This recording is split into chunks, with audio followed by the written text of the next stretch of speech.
Welcome to my channel. Cuando mi nuera Rebeca apareció en la puerta de mi casa nueva con 7 cajas de mudanza apiladas en el pasillo, supe exactamente lo que vendría después. No fue sorpresa. Fue confirmación. Llevaba una semana viviendo aquí, apenas una semana disfrutando de las paredes que yo misma pagué, del silencio que tanto necesitaba, de la paz que creía haber ganado después de tantos años cuidando a otros. Pero ahí estaba ella, con esa sonrisa que nunca llega a los ojos, señalando con el dedo hacia la puerta de mi habitación mientras decía con una seguridad que me heló la sangre: «Este será mi cuarto, Rosalda».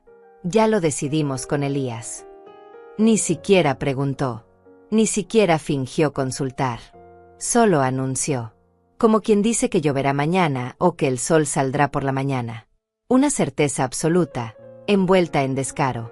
Me quedé ahí parada, sosteniendo todavía la taza de café que había preparado minutos antes, sintiendo como el vapor tibio me rozaba la cara mientras procesaba lo que acababa de escuchar. Rebeca ni siquiera me miraba. Estaba ocupada abriendo una de las cajas, sacando cortinas que claramente había comprado para ese cuarto, mi cuarto, el único espacio en esta casa donde yo podía cerrar la puerta y simplemente respirar. Elías estaba detrás de ella, con esa mirada perdida que había adoptado desde que se casó, esa expresión de hombre que dejó de decidir hace mucho tiempo. No dijo nada. No me defendió. Solo cargaba 2 cajas más desde el auto, como si esto fuera lo más normal del mundo, como si su madre no existiera en la ecuación. Pero lo que Rebeca no sabía, lo que ni ella ni mi hijo imaginaban en ese momento, era que yo ya había hecho una llamada 3 días antes. Una llamada importante. A Leandro Ortega, mi abogado. Un hombre serio, de esos que no hablan de más pero que entienden exactamente lo que una mujer como yo necesita cuando dice: «Quiero proteger lo que es mío». Y en ese instante, mientras Rebeca medía con sus ojos codiciosos cada rincón de mi habitación, mientras Elías evitaba mi mirada como siempre lo hacía cuando sabía que estaba traicionándome, yo solo pensaba en una cosa. Deberías haber visto la cara de ella cuando 3 horas después atendió esa llamada y Leandro estaba del otro lado de la línea diciéndole que todo, absolutamente todo lo que intentaba hacer, ya estaba documentado, firmado y protegido legalmente. Pero eso vendría después. En ese momento, yo solo bebí mi café despacio, muy despacio, dejando que el líquido caliente me diera la calma que necesitaba para no temblar. Porque temblar significaría mostrar debilidad. Y yo ya no podía permitirme ser débil. No aquí. No en la casa que compré con el dinero que ahorré durante 40 años de matrimonio, con la indemnización que recibí cuando Armando murió, con cada centavo que guardé trabajando de costurera cuando mis hijos eran pequeños. Esta casa no era un regalo. No era una herencia anticipada. Era mía. Solo mía. Y lo supe desde el día que firmé la escritura, cuando el notario me entregó las llaves y me dijo: «Felicidades, señora Fagundes. Esta propiedad está a su nombre». Lloré ese día. Lloré porque por primera vez en mi vida, algo grande, algo sólido, tenía mi nombre completo escrito en documentos oficiales. Rosalda Fagundes. Propietaria única. Rebeca seguía hablando. Su voz cortaba el aire como si tuviera todo el derecho del mundo. «Vamos a necesitar cambiar estas cortinas, Rosalda. Son muy viejas. Y este colchón también. Necesitamos uno matrimonial porque el que tienes es muy pequeño para nosotros». Nosotros. Esa palabra me dolió más que cualquier insulto directo. Nosotros, como si ya hubieran tomado posesión. Nosotros, como si yo fuera apenas un obstáculo temporal que pronto desaparecería.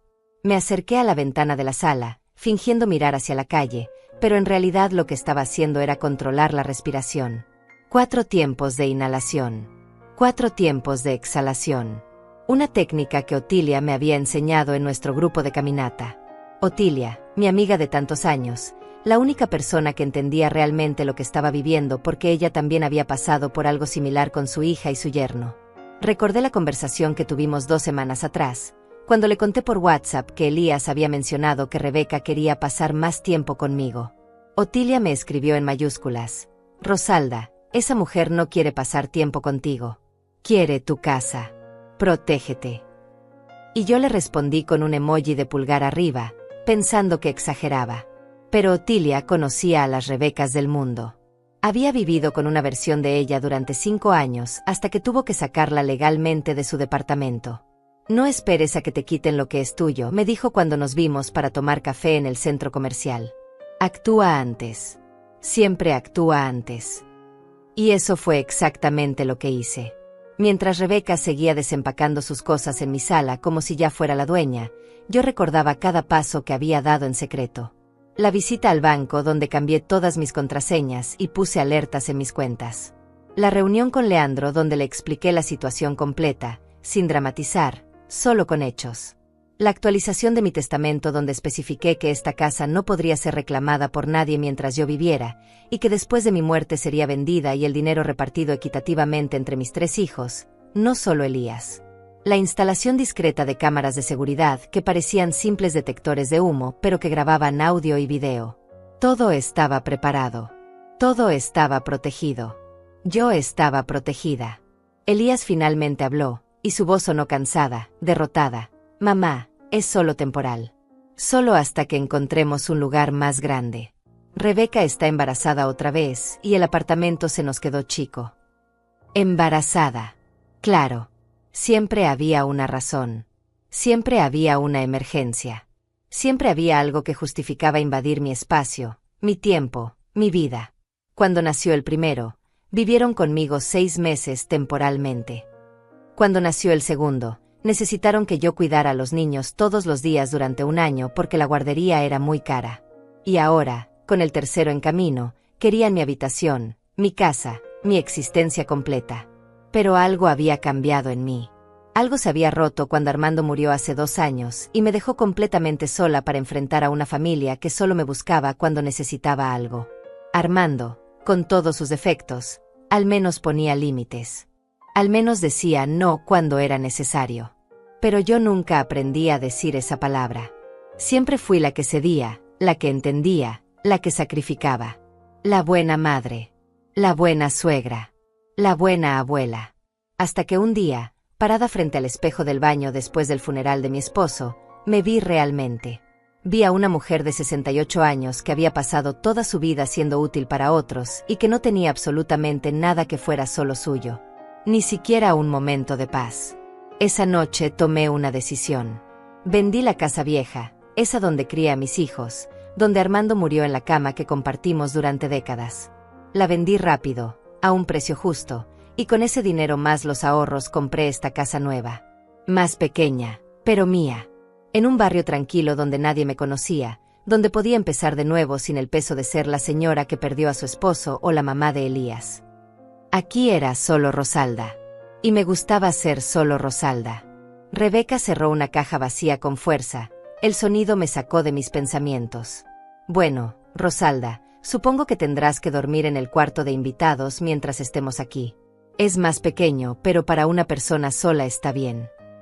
Me miró entonces, esperando que yo asintiera, que aceptara, que me hiciera a un lado como siempre lo había hecho. Pero esta vez sostuve su mirada. Esta vez no bajé los ojos. Esta vez sentí algo diferente en mi pecho. No era rabia. Era claridad. Una claridad fría y absoluta. No dije. Solo eso. Una palabra. 2 letras. Pero el silencio que siguió fue ensordecedor. Rebeca parpadeó, confundida, como si hubiera escuchado mal. Perdón. Dije que no. Mi voz salió más firme de lo que esperaba. Este es mi cuarto. Esta es mi casa. Y nadie va a mudarse aquí sin mi permiso. La expresión de Rebeca cambió en un segundo. La máscara amable se cayó y por primera vez vi lo que realmente había debajo. Desprecio puro. ¿Tu permiso? Rosalda, somos familia. Elías es tu hijo. ¿Vas a dejar a tu hijo en la calle teniendo tanto espacio aquí? Elías tiene un apartamento, respondí. Un apartamento que ustedes eligieron y que pueden pagar. Nadie está en la calle. El apartamento es muy pequeño para 3 niños, intervino Elías, finalmente mostrando algo de columna vertebral, aunque solo para defenderla a ella, nunca a mí. Entonces busquen uno más grande. Yo ya crié a mis hijos. Ya pagué mis deudas. Esta casa es para mí. Para mi tranquilidad. Para mi vida. Rebeca soltó una risa seca, amarga. ¿Tu vida? Rosalda, tienes 68 años. ¿Qué vida vas a tener? Estás sola. Ni siquiera tienes con quién hablar. Deberías estar agradecida de que queramos estar cerca de ti, de que no te dejemos abandonada como hacen otros hijos con sus padres viejos. Ahí estaba. La palabra. Vieja. Como si mi edad fuera una sentencia, como si tener 68 años significara que mi vida ya no me pertenecía, que mi única función era estar disponible, ser útil, ocupar el espacio que otros decidieran darme. Pero Rebeca no sabía nada. No sabía que yo acababa de inscribirme en clases de yoga en el centro comunitario. No sabía que Otilia y yo estábamos planeando un viaje a Guanajuato para el próximo mes. No sabía que había empezado a teñirme el cabello otra vez, no para verme joven, sino porque me gustaba cómo me veía con reflejos castaños. No sabía que tenía un celular nuevo donde guardaba fotos digitales de momentos felices, donde hacía videollamadas con mi hija que vivía en otro estado, donde pertenecía a 3 grupos de WhatsApp llenos de mujeres como yo que compartían recetas, memes y apoyo. Mi vida existía. Y era más real de lo que Rebeca podría imaginar jamás. No respondí a Rebeca. Simplemente me di la vuelta y caminé hacia mi habitación, la que ella había decidido que sería suya, y cerré la puerta con seguro. Escuché sus protestas del otro lado, escuché a Elías intentando calmarla con esa voz débil que usaba siempre que ella se molestaba. Pero yo ya no estaba ahí. Mentalmente, ya estaba en otro lugar. Me senté en el borde de mi cama, esa que según Rebeca era muy pequeña, y saqué mi celular. Abrí WhatsApp y busqué el chat con Otilia. Ella había estado en línea hace 5 minutos. Ya empezó, escribí. Llegó con 7 cajas y quiere mi cuarto. La respuesta de Otilia fue inmediata. ¿Ya llamaste a Leandro? Hace 3 días. Todo está listo. Bien. No cedas ni un centímetro, Rosalda. Ni uno. Sonreí mirando la pantalla. Otilia siempre sabía qué decir. Nos conocimos hace 15 años en una reunión de padres de familia cuando nuestros hijos estaban en la secundaria. Ella era viuda desde joven, había criado sola a sus 3 hijas, y tenía esa fortaleza que solo da la experiencia de haber sobrevivido a lo peor.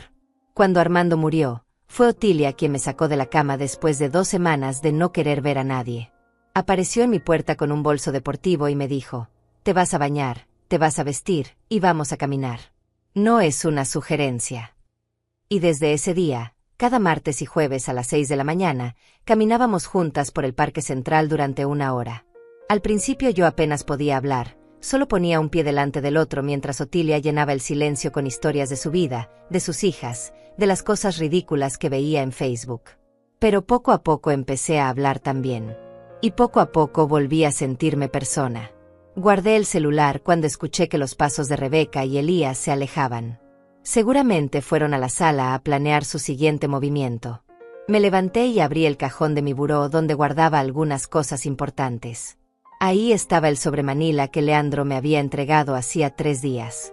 Lo abrí otra vez, aunque ya conocía cada palabra de los documentos. Testamento actualizado. Escritura de la casa a mi nombre. Carta poder revocada que le había dado a Elías hace años cuando Armando estaba enfermo y necesitaba ayuda con trámites. Todo estaba en orden. Todo me protegía a mí.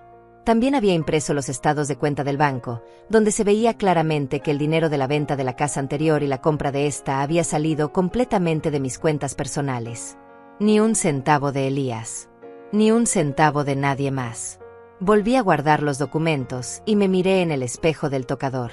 68 años. Cabello castaño con canas que ya no intentaba esconder por completo, solo controlar. Arrugas alrededor de los ojos que se profundizaban cuando sonreía. La piel del cuello menos firme que antes. Pero cuando me miraba realmente, no veía a una mujer vieja e inútil como Rebeca quería hacerme creer. Veía a alguien que había sobrevivido a 45 años de matrimonio, 3 partos, la muerte de su madre, la enfermedad de su esposo, y 2 años de viudez que casi me destruyen. Veía a alguien fuerte. Alguien que merecía paz. Mi celular vibró. Era una foto en el grupo de WhatsApp Las Guerreras del Parque. Así la habíamos puesto Otilia y yo junto con otras 6 mujeres que se unieron a nuestras caminatas. En la foto estaban todas frente a la fuente del parque, haciendo una pose exagerada de triunfo. El mensaje decía: «Las esperamos mañana temprano, señoras. Tenemos chisme nuevo». Me reí sola en mi cuarto. Ese grupo se había vuelto mi cable a tierra. Todas éramos mujeres mayores de 60, la mayoría viudas o divorciadas, todas con historias de hijos complicados, familias demandantes, y la lucha diaria por mantener algo de identidad propia. Compartíamos recetas, pero también desahogos. Compartíamos fotos de nietos, pero también quejas de nueras imposibles. Era un espacio seguro donde podíamos ser honestas, sin que nadie nos juzgara por no ser las abuelas perfectas y abnegadas que la sociedad esperaba. Respondí con un emoji de pulgar arriba y una carita sonriente. Luego abrí mi galería de fotos. Ya no tenía álbumes físicos llenos de fotografías antiguas. Todo estaba aquí, en mi teléfono. Fotos recientes de la fiesta de cumpleaños de mi nieta menor, la hija de mi hijo Ricardo que vivía en Monterrey. Había manejado 4 horas para estar ahí, y valió cada minuto. Fotos del día que me entregaron las llaves de esta casa. Otilia apareció con una botella de vino espumoso y brindamos en la sala vacía sentadas en el piso. Fotos de la última vez que fui al salón de belleza. Cecilia, mi estilista de confianza, me había hecho reflejos nuevos y me tomé una selfie en el espejo grande del salón. Me veía bien. Me sentía bien. Seguí deslizando las fotos hasta llegar a las de Armando. Las últimas que le tomé estaban aquí también. No en un portarretratos vintage en la sala, sino aquí, privadas, solo para mí. Armando sonriendo en el hospital una semana antes de morir, todavía intentando hacerme reír aunque apenas podía respirar. Armando y yo en nuestro último aniversario, él insistió en que saliéramos a cenar a pesar de lo débil que estaba. Me dolía verlas, pero también me recordaban que hubo amor, que hubo años buenos, que no todo fue sacrificio. Aunque al final, tuvo que irse y dejarme sola para aprender a vivir de nuevo. Guardé el celular cuando escuché que tocaban la puerta de mi cuarto. Mamá, era Elías. ¿Podemos hablar? Abrí la puerta pero me quedé en el marco, sin invitarlo a pasar. Él tenía esa cara de niño regañado que ponía desde pequeño cuando sabía que había hecho algo mal pero no quería admitirlo. Mamá, sé que esto fue sorpresa, pero créeme que no teníamos otra opción. El apartamento realmente se nos quedó pequeño y con el bebé que viene. Elías, lo interrumpí. Tú tienes 2 habitaciones en ese apartamento. Los niños pueden compartir una y ustedes tener la otra. Miles de familias viven así. Rebeca dice que los niños necesitan su espacio, que no es sano que estén amontonados. ¿Y yo? ¿Yo no necesito mi espacio? ¿No merezco vivir tranquila en la casa que yo pagué? Él bajó la mirada. No es que no lo merezcas, mamá. Pero eres nuestra familia. Se supone que la familia se ayuda. Yo los ayudé toda la vida, Elías. Los crié a ti y a tus hermanos. Trabajé cuando tu papá no tenía empleo. Cuidé a tus hijos cuando no podían pagar guardería. Siempre estuve ahí. Pero esto no es ayuda. Esto es invasión. Rebeca no lo ve así. Me da igual cómo lo vea Rebeca. Esta es mi casa. Elías se pasó la mano por la cara, frustrado. Ella va a ponerse muy mal si le decimos que no. Ya sabes cómo se pone. Y ahí estaba el verdadero problema. Elías no vivía para él mismo. Vivía para mantener a Rebeca contenta. Había dejado de ser hombre hacía tiempo para convertirse en un apéndice de su esposa. Me dio pena verlo así, pero también me dio rabia. Rabia porque yo lo crié mejor que eso. Le enseñé a respetar, a tener dignidad, a defender lo que era correcto. Pero en algún momento del camino, Rebeca lo había moldeado a su conveniencia y ahora era irreconocible. Elías, tengo 68 años. No sé cuánto tiempo más voy a vivir. Pueden ser 10 años, pueden ser 20 si tengo suerte. Pero estos años son míos. No voy a pasarlo siendo invisible en mi propia casa, sirviendo a una nuera que me desprecia y a un hijo que no me defiende. Ya di suficiente. Ya sacrifiqué suficiente. No digas eso, mamá. Rebeca no te desprecia. Elías, hace 10 minutos me llamó vieja y me dijo que debería estar agradecida de que quieran estar cerca de mí. Como si yo fuera un estorbo al que le hacen un favor. Él abrió la boca para decir algo, pero nada salió. Porque sabía que era verdad. Había estado ahí. Había escuchado. Y no había dicho nada. Voy a darles 2 horas para que saquen esas cajas de mi sala, continué. Después de eso, si no se han ido, llamaré a alguien para que las saque a la calle. Mamá, por favor. 2 horas. Elías. Cerré la puerta antes de que pudiera seguir suplicando. Me temblaban las manos. No por miedo, sino por la adrenalina de finalmente haber puesto un límite. Me senté otra vez en la cama y respiré hondo.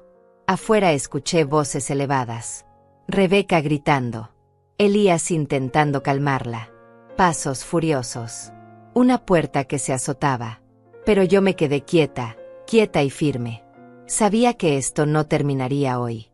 Sabía que Rebeca no se rendiría tan fácil. Pero también sabía que yo tenía herramientas que ella no conocía. Tenía a Leandro. Tenía documentos firmados. Tenía evidencia grabada. Y sobre todo, tenía la ley de mi lado. Miré el reloj. Las 4 de la tarde. En 2 horas más llamaría a Otilia para contarle todo. Necesitaba escuchar su voz, su apoyo. Mañana era jueves, día de caminar en el parque. Necesitaba esa rutina, esa normalidad. Necesitaba recordar que tenía una vida más allá de este conflicto. Una vida que había construido poco a poco después de que Armando muriera. Una vida que incluía amigas, ejercicio, clases de yoga, planes de viaje, tardes en el salón de belleza, videollamadas con mis otros hijos y nietos. Una vida real, plena, que merecía ser protegida. El ruido afuera continuaba. Rebeca seguía gritando algo sobre ingratitud y familia. Pero sus palabras ya no me llegaban. Ya no me dolían. Porque por primera vez en mucho tiempo, yo había elegido. Había elegido mi paz por encima de su comodidad. Y eso era poder. Las 2 horas pasaron y las cajas seguían en mi sala. Rebeca y Elías no se habían ido. Los escuchaba moverse por la casa como si ya vivieran aquí, como si mi ultimátum hubiera sido solo un berrinche temporal que pronto pasaría. Escuché cuando Rebeca abrió mi refrigerador, cuando sacó platos de mi alacena, cuando puso música en su celular. Estaba marcando territorio, haciéndome saber que ella no tenía intención de irse, que había ganado antes de que empezara la batalla. Pero ella no conocía las batallas que yo había ganado en silencio toda mi vida. No sabía que cuando Armando perdió su empleo hace 20 años, fui yo quien mantuvo la casa a flote con mi máquina de coser, haciendo arreglos y vestidos para las vecinas hasta las 3 de la mañana. No sabía que cuando mi hijo menor necesitó una operación urgente y no teníamos seguro médico, fui yo quien negoció con el hospital, quien hizo un plan de pagos, quien trabajó doble para saldar cada centavo. Rebeca me veía como una vieja débil y sentimental. No veía a la mujer que había sobrevivido a todo. Salí de mi cuarto con el celular en la mano. Rebeca estaba sentada en mi sillón favorito, el que compré hace un mes en una tienda de muebles usados y que me había costado restaurar. Tenía los pies descalzos sobre mi mesa de centro, comiendo uvas de mi frutero, viendo videos en su teléfono como si estuviera en su propia casa. Elías estaba en la cocina, preparándose un café con mi cafetera nueva. Ni siquiera levantó la vista cuando entré. Las 2 horas pasaron, dije con voz calmada. Rebeca me miró de reojo, sin quitar los pies de la mesa. Rosalda, ya hablamos de esto. No seas dramática. Somos familia. Y esta es mi casa. Las cajas tienen que irse. Ella suspiró exageradamente, como si yo fuera una niña difícil que no entendía razones.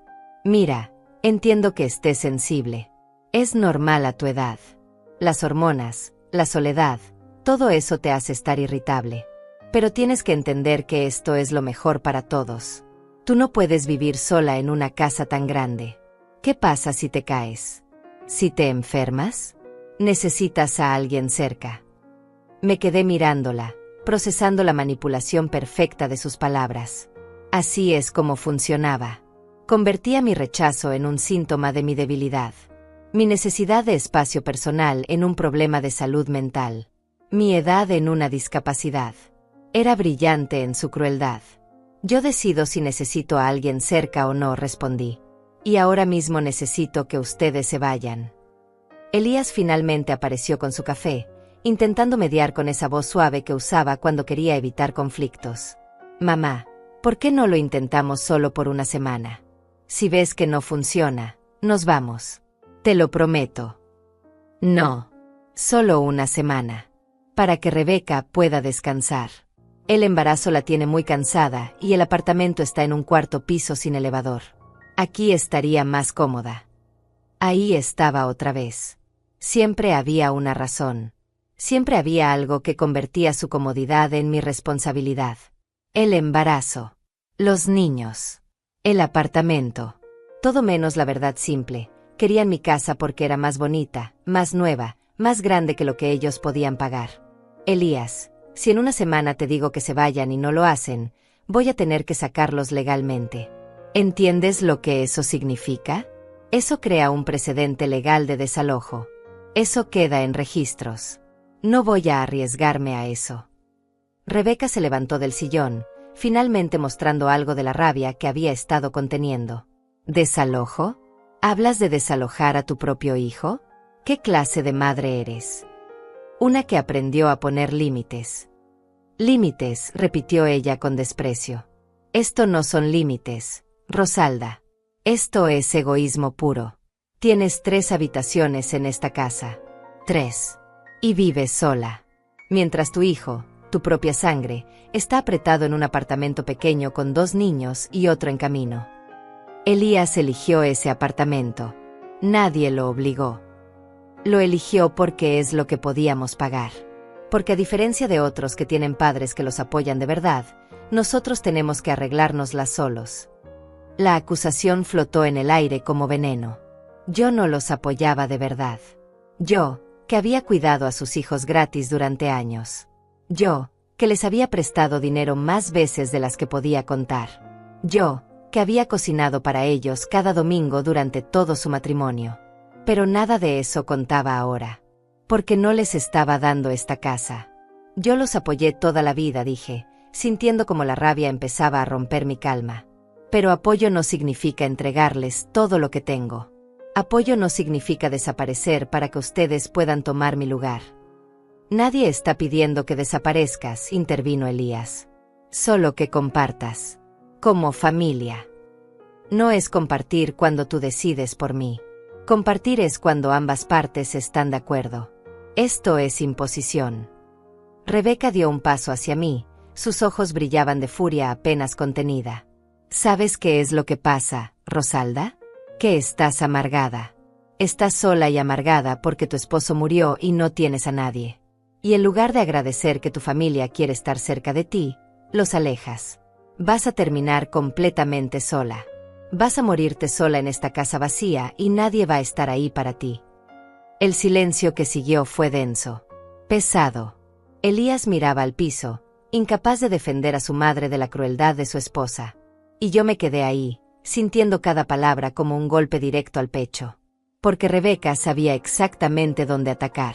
Sabía que mi mayor miedo era morir sola y olvidada.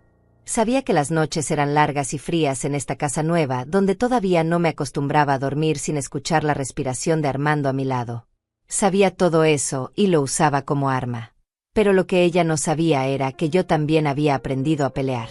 Prefiero morir sola que vivir rodeada de gente que me desprecia, dije con voz firme. Prefiero 1000 veces la soledad que elegí que la compañía que me hace sentir invisible. Y si mi única opción para tener familia es entregarles todo lo que soy, entonces no quiero esa familia. Rebeca abrió la boca para responder, pero yo levanté la mano. Tienen 30 minutos para sacar esas cajas. Después llamo a la policía y les digo que hay gente en mi casa que se niega a irse. No te atreverías, dijo Rebeca. Saqué mi celular y marqué el número de emergencias. Rebeca me lo arrebató de la mano con un movimiento rápido. ¿Estás loca? Vas a llamar a la policía a tu propia familia. Dame mi teléfono. No hasta que entres en razón. Elías finalmente reaccionó. Rebeca, dale el teléfono. ¿Por qué la defiendes a ella? Es tu madre la que está actuando como una demente. Dale el teléfono, repitió Elías, esta vez con más firmeza. Rebeca me lo lanzó con fuerza. Lo atrapé torpemente, sintiendo el golpe en mis manos. Me dolió, pero no dije nada. Volví a marcar. Esta vez dejé que sonara. Está bien, dijo Rebeca bruscamente. Nos vamos. Pero quiero que sepas que esto no se va a quedar así. Vas a arrepentirte de tratarnos así.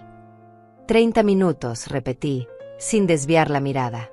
Rebeca empezó a recoger sus cosas con movimientos bruscos, azotando cada caja, aventando cada objeto. Elías la ayudaba en silencio, con esa expresión derrotada que ya le conocía. Yo me quedé parada en el mismo lugar, con el teléfono todavía en la mano, viéndolos empacar.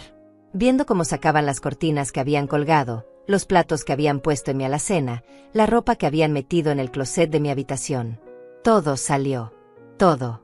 Mientras cargaban las cajas hacia su auto, Rebeca no perdió oportunidad de lanzar comentarios venenosos. Espero que disfrutes tu casa vacía, Rosalda. Espero que cuando estés enferma y sola te acuerdes de este día. No vuelvas a llamar pidiendo ver a los niños. Si no somos bienvenidos en tu casa, tú tampoco eres bienvenida en la nuestra. Elías, apúrate. Necesitamos irnos de aquí antes de que el aire amargo de tu madre nos contagie. Cada palabra era un dardo diseñado para hacerme dudar, para hacerme sentir culpable, para romper mi determinación.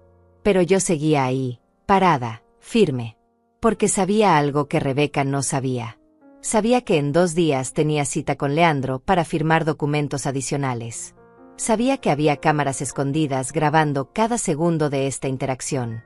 Sabía que todo lo que Rebeca estaba diciendo, cada amenaza, cada insulto, quedaba registrado. Y sabía que cuando llegara el momento, cuando ella intentara hacer lo que yo sospechaba que intentaría, yo tendría pruebas. Finalmente el auto quedó cargado. Rebeca subió del lado del copiloto sin mirarme. Elías se quedó parado frente a mí, con las llaves en la mano, buscando palabras que no encontraba. Mamá, yo. Vete, Elías. No quiero que terminemos así. Entonces pudiste haberme defendido. Pudiste haber puesto límites a tu esposa. Pudiste haber sido mi hijo en lugar de ser su títere. Le dolió. Vi cómo le dolió. Pero no retiré mis palabras. Eran verdad. Te amo, mamá, dijo con voz quebrada. Yo también te amo. Por eso te dejo ir. Porque amarte no significa dejar que me destruyas. Elías se subió al auto.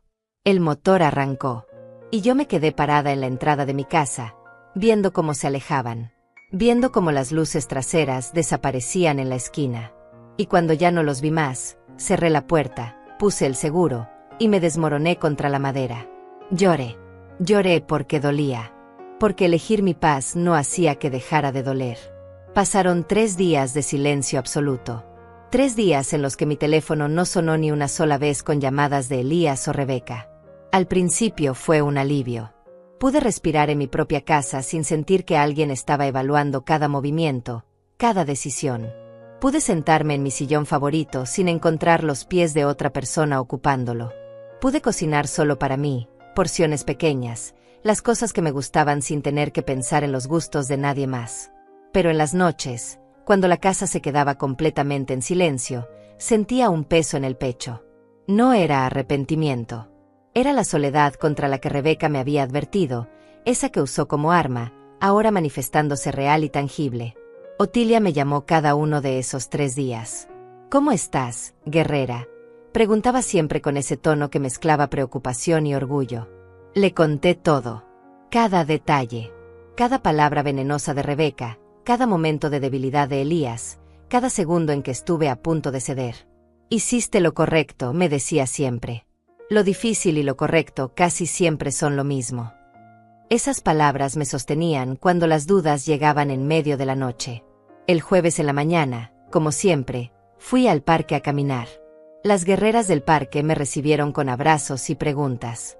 Les había contado por el grupo de WhatsApp lo que estaba pasando, así que todas sabían. Severina, una mujer de 72 años que había sido maestra toda su vida, me tomó del brazo mientras caminábamos. Mi hija intentó lo mismo hace 5 años, me dijo. Quería que yo vendiera mi casa y me fuera a vivir con ella para cuidar a sus hijos. Pero cuidar significaba ser la niñera gratis, la cocinera, la que limpia. Cuando le dije que no, me dijo que era una abuela egoísta. Tardé 2 años en volver a hablarle. Pero eventualmente entendió. O al menos fingió entender lo suficiente como para mantener la relación. Tania, la más joven del grupo con apenas 60 años, agregó, lo peor es que nos hacen sentir culpables por querer vivir nuestras propias vidas. Como si ya hubiéramos cumplido nuestra función y ahora solo nos quedara servir hasta morir. Mi hijo me dijo una vez que para qué quería yo viajar a Europa si ya estaba vieja. Vieja. Como si los 60 fueran una sentencia de muerte. Todas teníamos historias similares. Todas habíamos enfrentado versiones diferentes de la misma batalla, el derecho a existir como personas completas más allá de nuestro rol de madres y abuelas. Y todas, de una forma u otra, habíamos tenido que pelear por ese derecho. Esa mañana caminamos más tiempo de lo usual. Necesitaba la compañía, el movimiento, la sensación de que no estaba sola en esto.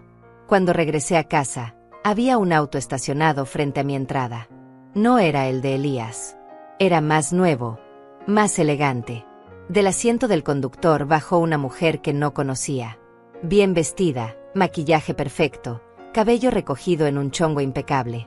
Me sonrió con esa sonrisa profesional que usan las vendedoras. «Señora Rosalda Fagundes», preguntó.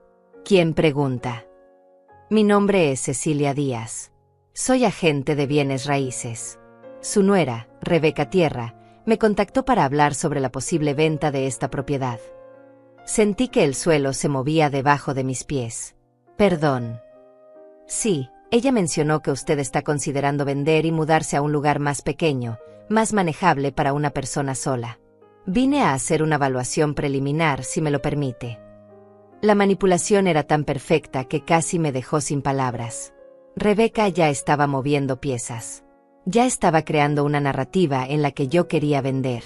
Probablemente ya le había dicho a esta mujer que yo era una anciana confundida que necesitaba ayuda para tomar decisiones. «Yo no estoy vendiendo nada», dije firmemente. «Y mi nuera no tiene ninguna autoridad sobre esta propiedad. Le sugiero que no pierda su tiempo». Cecilia parpadeó, confundida. Pero ella me dijo: «No me importa lo que le haya dicho. Esta casa es mía y no está en venta. Buenos días». Entré a mi casa y cerré la puerta antes de que pudiera responder. Mis manos temblaban de rabia. Rebeca había dado el siguiente paso. Ahora entendía su silencio de 3 días. No era derrota. Era estrategia. Estaba buscando formas de quitarme la casa si no podía vivir en ella. Y probablemente le había dicho a esa gente que yo era una vieja senil que no sabía lo que hacía. Saqué mi celular y llamé a Leandro. Contestó al segundo timbre. «Señora Fagundes, justo iba a llamarla. Tenemos que adelantar nuestra cita». «¿Por qué?» «Porque ayer recibí una llamada de un bufete preguntando sobre el estatus legal de su propiedad. Querían saber si había algún tipo de fideicomiso, si había otros nombres en la escritura, si usted tenía deudas. Les dije que no podía darles información sin su consentimiento, pero me preocupa. Mi nuera acaba de mandar a un agente de bienes raíces a mi casa diciendo que yo quiero vender». Hubo un silencio del otro lado. Luego Leandro dijo con voz seria: «Esto es más grave de lo que pensaba. Necesito que venga a mi oficina hoy mismo. Vamos a tener que tomar medidas adicionales». «¿Qué tipo de medidas?» «Vamos a registrar una declaración legal donde usted establece explícitamente que no está vendiendo la propiedad y que cualquier persona que afirme tener autoridad para hacerlo está cometiendo fraude. También voy a redactar cartas formales a cualquier agencia de bienes raíces que la contacte informándoles que usted no autorizó ninguna venta. Y necesitamos documentar todo lo que ha pasado. Cada interacción con su nuera, cada amenaza, cada intento de manipulación». «Tengo grabaciones», dije. «Instalé cámaras de seguridad». «Perfecto. Tráigalas. Y señora Fagundes, hay algo más que necesito preguntarle. ¿Usted le dio alguna vez carta poder a su hijo? ¿Firmó algún documento que le diera autoridad sobre sus cuentas o propiedades?» El estómago se me hundió. Sí. Hace 4 años, cuando Armando estaba muy enfermo. Necesitaba ayuda con los trámites médicos y las cuentas. Le di carta poder a Elías para que pudiera manejar todo mientras yo cuidaba a su papá. La revocó después de que su esposo falleció. Yo, no pensé que fuera necesario. Elías nunca la usó para nada malo. Señora Fagundes, necesito que venga ahora mismo. Si esa carta poder sigue vigente, su hijo técnicamente tiene autoridad legal para tomar decisiones sobre sus bienes. Y si su esposa lo está manipulando, podrían usar ese documento para vender su casa sin que usted pueda hacer mucho al respecto. Sentí que el aire me faltaba. Toda la seguridad que había sentido, toda la protección que creí tener, se desmoronaba. Una firma que di hace años para ayudar a mi esposo enfermo ahora podía ser usada para destruirme. Voy para allá, dije con voz temblorosa. Colgué y me quedé sentada en el sillón, tratando de procesar lo que acababa de descubrir. Rebeca no estaba jugando. Estaba ejecutando un plan. Y ese plan probablemente incluía usar la carta poder de Elías para vender mi casa por debajo de mí. Podía imaginármela convenciéndolo. Tu mamá está vieja, no puede cuidar una casa tan grande sola. Es peligroso. Podríamos vender, darle una parte del dinero, y con el resto comprarnos una casa más grande para nosotros. Y Elías, débil como era, probablemente diría que sí solo para que ella dejara de presionarlo. Me cambié de ropa rápidamente. Me puse el vestido azul claro que usaba para ocasiones importantes. Me peiné, me maquillé un poco. Necesitaba verme en control, competente. Necesitaba que Leandro viera que yo sabía exactamente lo que estaba haciendo. Antes de salir, abrí el cajón donde guardaba mis documentos importantes y saqué todo. Escrituras, estados de cuenta, el testamento actualizado, y sobre todo, la carta poder que le di a Elías. La metí toda en mi bolso grande. Cuando llegué a la oficina de Leandro, él ya tenía documentos preparados sobre su escritorio. Me recibió con seriedad profesional, pero también con algo de calidez. Señora Fagundes, siéntese por favor. Tenemos trabajo que hacer. Durante las siguientes 2 horas, revisamos cada documento. Leandro me explicó con paciencia legal exactamente qué significaba cada uno, qué poder le daban a Elías, qué podía hacer y qué no. La carta poder era amplia, demasiado amplia. Le daba autoridad sobre cuentas bancarias, decisiones médicas, y sí, también sobre propiedades. Técnicamente, Elías podía vender mi casa si argumentaba que era por mi propio bien. Pero hay una solución, dijo Leandro. Usted puede revocar esa carta poder hoy mismo. Y además, vamos a hacer algo más fuerte. Vamos a crear un documento notariado donde usted declara explícitamente que está en pleno uso de sus facultades mentales, que no está siendo coaccionada, y que revoca cualquier autoridad que haya dado previamente sobre sus bienes. También vamos a registrar una restricción en la escritura de su casa que impide cualquier venta a menos que usted personalmente, frente a un notario que la conozca, firme los documentos. Eso es legal. Completamente. Es su propiedad.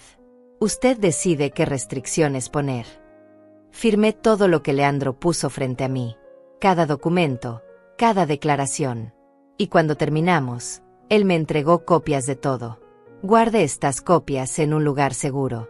Y le sugiero que también le dé una copia a alguien de confianza, por si acaso.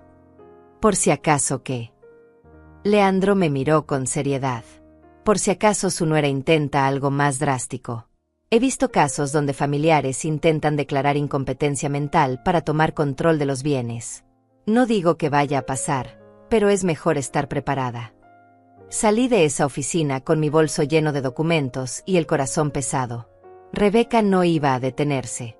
Esto apenas estaba comenzando.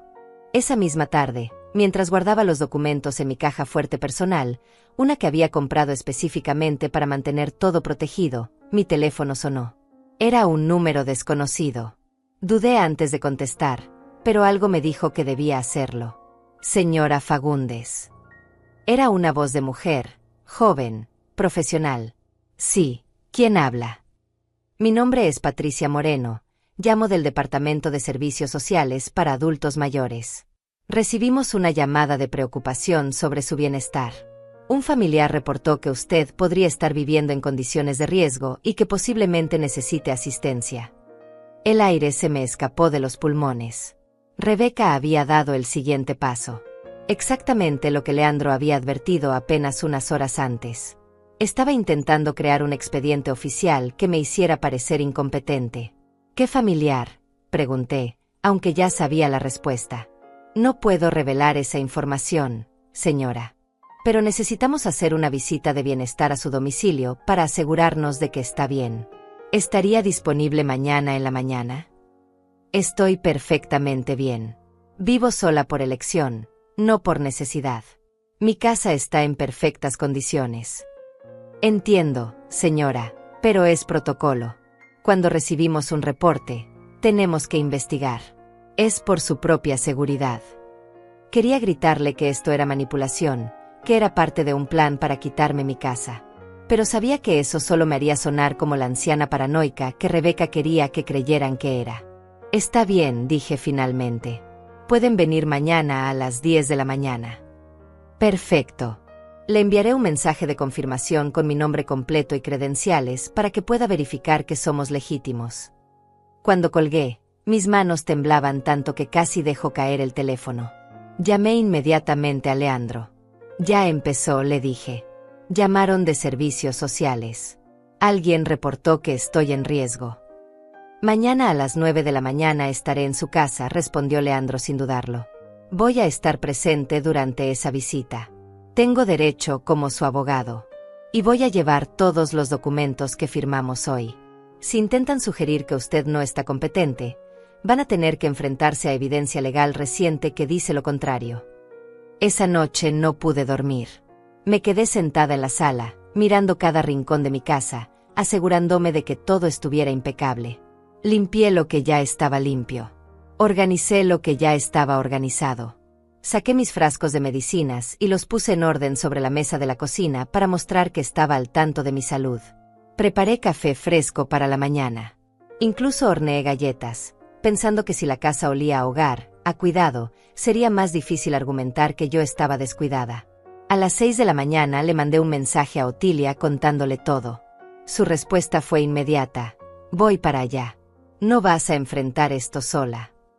Le dije que no era necesario, que Leandro estaría conmigo. Pero ella insistió. Las amigas estamos para esto, Rosalda. Además, si ven que tienes una red de apoyo social activa, será más difícil que te declaren en riesgo. A las 9 en punto, Leandro llegó con un portafolio lleno de documentos. Me revisó rápidamente, asegurándose de que estuviera presentable, calmada. Responda a todas sus preguntas con honestidad, pero brevemente me instruyó. No se ponga a la defensiva. No mencione a su nuera a menos que le pregunten directamente. Y sobre todo, muéstrese como lo que es, una mujer competente, independiente y en control de su vida. A las 9:30 llegó Otilia con un pastel que había comprado en la panadería. Para que vean que tienes amigas que te visitan, me susurró mientras entraba. Se quedó en la cocina, preparando café fresco, creando la imagen perfecta de una vida social activa. A las 10 en punto sonó el timbre. Abrí la puerta y ahí estaba Patricia Moreno, exactamente como había sonado por teléfono. Joven, profesional, con una tableta en las manos y una expresión neutral. Venía acompañada de otra mujer mayor, que se presentó como supervisora. Buenos días, señora Fagundes. Gracias por recibirnos. Adelante, dije, haciéndome a un lado. Entraron y sus ojos recorrieron la sala. Vi cómo tomaban nota mental de todo, los muebles limpios, las plantas bien cuidadas, las fotos digitales en marcos modernos, el orden impecable. Leandro se presentó inmediatamente. Soy Leandro Ortega, abogado de la señora Fagundes. Estaré presente durante esta evaluación como representante legal. Patricia pareció sorprendida, pero asintió. Por supuesto. Esto es solo una visita de rutina. Se sentaron en la sala y Patricia empezó con preguntas básicas. Mi edad, cuánto tiempo vivía aquí, si tenía condiciones médicas, si tomaba medicamentos, si tenía dificultades para las actividades diarias. Respondía todo con calma, mostrándole mis frascos de medicina organizados, explicándole que iba a revisiones médicas regulares, que mi presión estaba controlada, que hacía ejercicio 4 veces por semana. ¿Vive sola por elección?, preguntó Patricia. Sí. Me mudé aquí hace un mes después de vender mi casa anterior.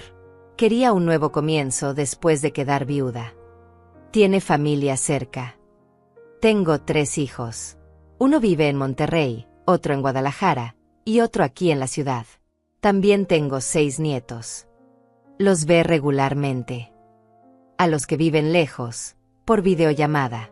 Al que vive aquí, cuando él tiene tiempo. No mencioné a Rebeca. No mencioné el conflicto. La supervisora intervino. Señora Fagundes, el reporte que recibimos sugería que usted podría estar siendo presionada por familiares, que podría no estar tomando decisiones libremente. ¿Es esto cierto? Ahí estaba. La pregunta directa. Miré a Leandro, quien me hizo una señal casi imperceptible de que respondiera con verdad. Mi nuera intentó mudarse a mi casa sin mi permiso hace una semana, dije calmadamente. Le pedí que se fuera. Desde entonces ha estado intentando crear una narrativa de que yo no puedo cuidarme sola. Pero como pueden ver, mi casa está en perfectas condiciones. Yo estoy en perfectas condiciones. Y tengo representación legal para protegerme de cualquier intento de manipulación. Leandro sacó los documentos de su portafolio. Ayer mismo, la señora Fagundes firmó una declaración notariada donde establece que está en pleno uso de sus facultades mentales. También revocó una carta poder que había dado a su hijo hace años. Todo fue hecho frente a notario público y con evaluación legal completa. Esa misma tarde, mientras guardaba los documentos en mi caja fuerte personal, una que había comprado específicamente para mantener todo protegido, mi teléfono sonó. Era un número desconocido. Dudé antes de contestar, pero algo me dijo que debía hacerlo. Señora Fagundes. Era una voz de mujer, joven, profesional. Sí, ¿quién habla? Mi nombre es Patricia Moreno, llamo del Departamento de Servicios Sociales para Adultos Mayores. Recibimos una llamada de preocupación sobre su bienestar. Un familiar reportó que usted podría estar viviendo en condiciones de riesgo y que posiblemente necesite asistencia. El aire se me escapó de los pulmones. Rebeca había dado el siguiente paso. Exactamente lo que Leandro había advertido apenas unas horas antes. Estaba intentando crear un expediente oficial que me hiciera parecer incompetente. ¿Qué familiar?, pregunté, aunque ya sabía la respuesta. No puedo revelar esa información, señora. Pero necesitamos hacer una visita de bienestar a su domicilio para asegurarnos de que está bien. ¿Estaría disponible mañana en la mañana? Estoy perfectamente bien. Vivo sola por elección, no por necesidad. Mi casa está en perfectas condiciones. Entiendo, señora, pero es protocolo. Cuando recibimos un reporte, tenemos que investigar. Es por su propia seguridad. Quería gritarle que esto era manipulación, que era parte de un plan para quitarme mi casa. Pero sabía que eso solo me haría sonar como la anciana paranoica que Rebeca quería que creyeran que era. Está bien, dije finalmente. Pueden venir mañana a las 10 de la mañana. Perfecto. Le enviaré un mensaje de confirmación con mi nombre completo y credenciales para que pueda verificar que somos legítimos. Cuando colgué, mis manos temblaban tanto que casi dejó caer el teléfono. Llamé inmediatamente a Leandro. Ya empezó, le dije. Llamaron de servicios sociales. Alguien reportó que estoy en riesgo. Mañana a las 9 de la mañana estaré en su casa, respondió Leandro sin dudarlo. Voy a estar presente durante esa visita. Tengo derecho como su abogado. Y voy a llevar todos los documentos que firmamos hoy. Si intentan sugerir que usted no está competente, van a tener que enfrentarse a evidencia legal reciente que dice lo contrario. Esa noche no pude dormir. Me quedé sentada en la sala, mirando cada rincón de mi casa, asegurándome de que todo estuviera impecable. Limpié lo que ya estaba limpio. Organicé lo que ya estaba organizado. Saqué mis frascos de medicinas y los puse en orden sobre la mesa de la cocina para mostrar que estaba al tanto de mi salud. Preparé café fresco para la mañana. Incluso horneé galletas, pensando que si la casa olía a hogar, a cuidado, sería más difícil argumentar que yo estaba descuidada. A las 6 de la mañana le mandé un mensaje a Otilia contándole todo. Su respuesta fue inmediata. Voy para allá. No vas a enfrentar esto sola. Le dije que no era necesario, que Leandro estaría conmigo. Pero ella insistió. Las amigas estamos para esto, Rosalda. Además, si ven que tienes una red de apoyo social activa, será más difícil que te declaren en riesgo. A las 9 en punto, Leandro llegó con un portafolio lleno de documentos. Me revisó rápidamente, asegurándose de que estuviera presentable, calmada. Responda a todas sus preguntas con honestidad, pero brevemente me instruyó. No se ponga a la defensiva. No mencione a su nuera a menos que le pregunten directamente. Y sobre todo, muéstrese como lo que es, una mujer competente, independiente y en control de su vida. A las 9:30 llegó Otilia con un pastel que había comprado en la panadería. Para que vean que tienes amigas que te visitan, me susurró mientras entraba. Se quedó en la cocina, preparando café fresco, creando la imagen perfecta de una vida social activa. A las 10 en punto sonó el timbre. Abrí la puerta y ahí estaba Patricia Moreno, exactamente como había sonado por teléfono. Joven, profesional, con una tableta en las manos y una expresión neutral. Venía acompañada de otra mujer mayor, que se presentó como supervisora. Buenos días, señora Fagundes. Gracias por recibirnos. Adelante, dije, haciéndome a un lado. Entraron y sus ojos recorrieron la sala. Vi cómo tomaban nota mental de todo, los muebles limpios, las plantas bien cuidadas, las fotos digitales en marcos modernos, el orden impecable. Leandro se presentó inmediatamente. Soy Leandro Ortega, abogado de la señora Fagundes. Estaré presente durante esta evaluación como representante legal. Patricia pareció sorprendida, pero asintió. Por supuesto. Esto es solo una visita de rutina. Se sentaron en la sala y Patricia empezó con preguntas básicas. Mi edad, cuánto tiempo vivía aquí, si tenía condiciones médicas, si tomaba medicamentos, si tenía dificultades para las actividades diarias. Respondía todo con calma, mostrándole mis frascos de medicina organizados, explicándole que iba a revisiones médicas regulares, que mi presión estaba controlada, que hacía ejercicio 4 veces por semana. ¿Vive sola por elección?, preguntó Patricia. Sí. Me mudé aquí hace un mes después de vender mi casa anterior. Quería un nuevo comienzo después de quedar viuda. ¿Tiene familia cerca? Tengo 3 hijos. Uno vive en Monterrey, otro en Guadalajara, y otro aquí en la ciudad. También tengo 6 nietos. Los ve regularmente. A los que viven lejos, por videollamada. Al que vive aquí, cuando él tiene tiempo. No mencioné a Rebeca. No mencioné el conflicto. La supervisora intervino. Señora Fagundes, el reporte que recibimos sugería que usted podría estar siendo presionada por familiares, que podría no estar tomando decisiones libremente. ¿Es esto cierto? Ahí estaba. La pregunta directa. Miré a Leandro, quien me hizo una señal casi imperceptible de que respondiera con verdad. Mi nuera intentó mudarse a mi casa sin mi permiso hace una semana, dije calmadamente. Le pedí que se fuera. Desde entonces ha estado intentando crear una narrativa de que yo no puedo cuidarme sola. Pero como pueden ver, mi casa está en perfectas condiciones. Yo estoy en perfectas condiciones. Y tengo representación legal para protegerme de cualquier intento de manipulación. Leandro sacó los documentos de su portafolio. Ayer mismo, la señora Fagundes firmó una declaración notariada donde establece que está en pleno uso de sus facultades mentales. También revocó una carta poder que había dado a su hijo hace años. Todo fue hecho frente a notario público y con evaluación legal completa. Patricia y la supervisora revisaron los documentos. Vi cómo intercambiaban miradas. Esto no era lo que esperaban encontrar. Esperaban a una anciana confundida, sola, viviendo en el caos. No a una mujer organizada con representación legal y documentos recientes que probaban su competencia. En ese momento, Otilia salió de la cocina con una bandeja de café y galletas. Perdón por interrumpir, dijo con una sonrisa. Pensé que les gustaría un cafecito. Rosalda y yo íbamos a desayunar juntas de todas formas. Tenemos nuestro grupo de caminata todas las mañanas, pero hoy cambiamos por café. Era perfecto. La imagen de una vida social activa, de apoyo comunitario, de una mujer que no estaba aislada ni abandonada. Patricia aceptó el café con una sonrisa genuina. ¿Hace cuánto se conocen?, preguntó. 15 años, respondió Otilia. Rosalda y yo somos como hermanas. Caminamos juntas, viajamos juntas, nos apoyamos. De hecho, el próximo mes vamos a Guanajuato por una semana. Ya tenemos el hotel reservado y todo. La supervisora tomó notas. Luego me miró directamente.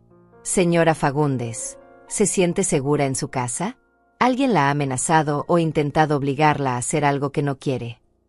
Mi nuera me ha presionado para que le dé mi casa. Me ha dicho que estoy vieja y sola, que debería estar agradecida de que quiera estar cerca de mí. Pero yo no me siento amenazada físicamente. Me siento manipulada emocionalmente. Por eso contraté a un abogado y tomé medidas legales para protegerme. ¿Ha considerado una orden de restricción? Miré a Leandro. Él asintió levemente. Es una opción que tenemos sobre la mesa si la situación escala, dijo. Por ahora, hemos establecido límites claros y documentado todo. Si esos límites son violados, procederemos legalmente. Patricia cerró su tableta. Señora Fagundes, basada en esta visita, no veo ninguna razón para preocuparnos por su bienestar. Su casa está limpia y bien mantenida. Usted está lúcida y claramente capaz de tomar sus propias decisiones. Tiene apoyo social y representación legal. Voy a cerrar este caso como infundado. Sentí que un peso enorme se levantaba de mi pecho. Gracias. Sin embargo, continuó la supervisora, voy a dejar mi tarjeta. Si en algún momento se siente en riesgo, si la situación con su nuera empeora, llámenos. Estamos aquí para ayudar, no para juzgar. Las acompañé a la puerta. Cuando se fueron, cerré y me apoyé contra la madera, respirando profundo. Leandro puso una mano en mi hombro. Lo hizo muy bien, señora Fagundes. Muy bien. Otilia me abrazó fuerte. Esa maldita intentó declararte incompetente. Pero no pudo. No va a poder. Tenían razón.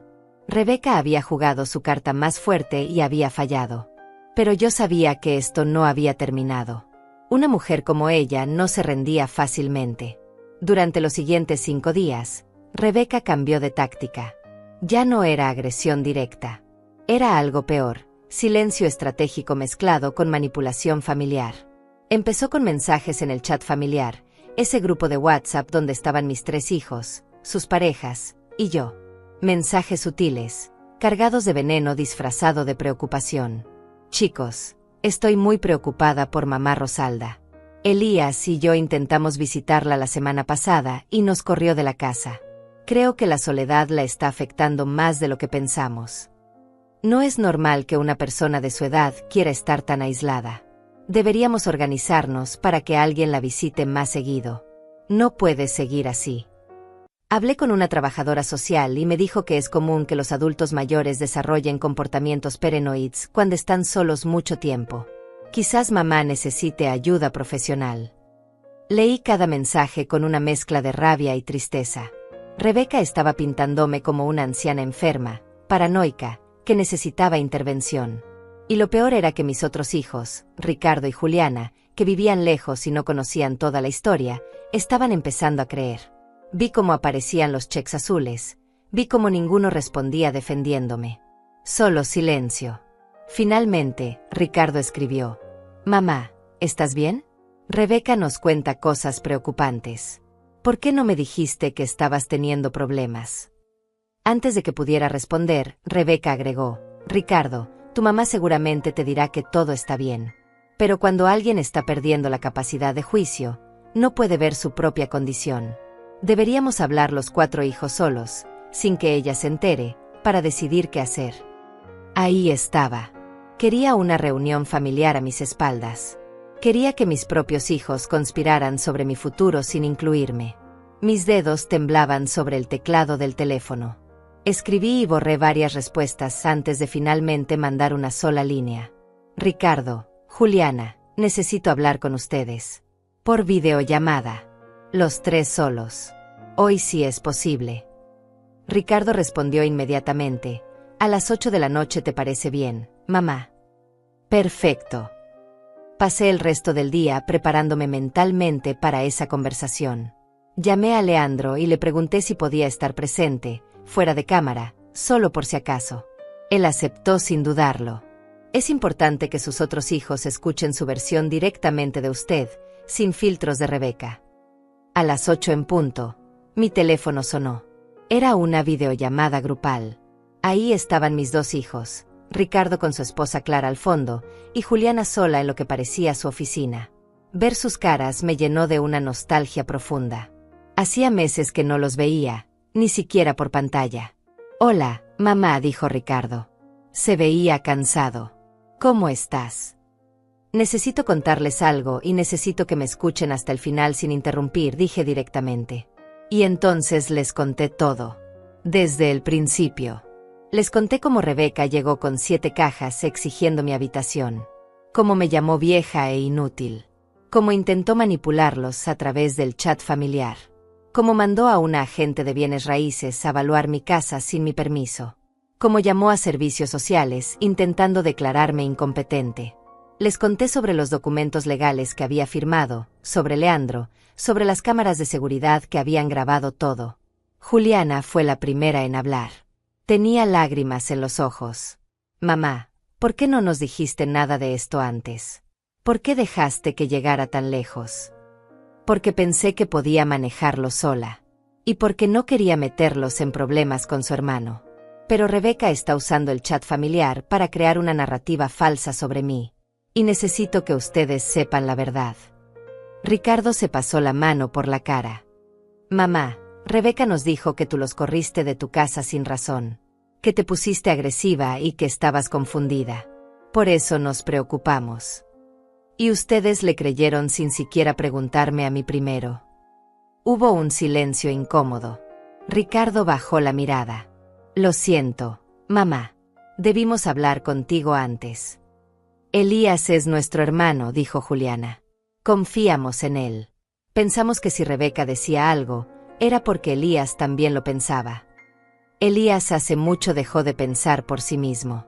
Rebeca piensa por él. Y ahora ella quiere mi casa. No para visitarme, no para cuidarme. Para quedársela. Clara, la esposa de Ricardo, habló desde el fondo. Rosalda, ¿tienes pruebas de todo lo que estás diciendo? No es que no te creamos, pero son acusaciones muy graves. Leandro, que había estado escuchando fuera de cámara, se acercó y apareció en el cuadro.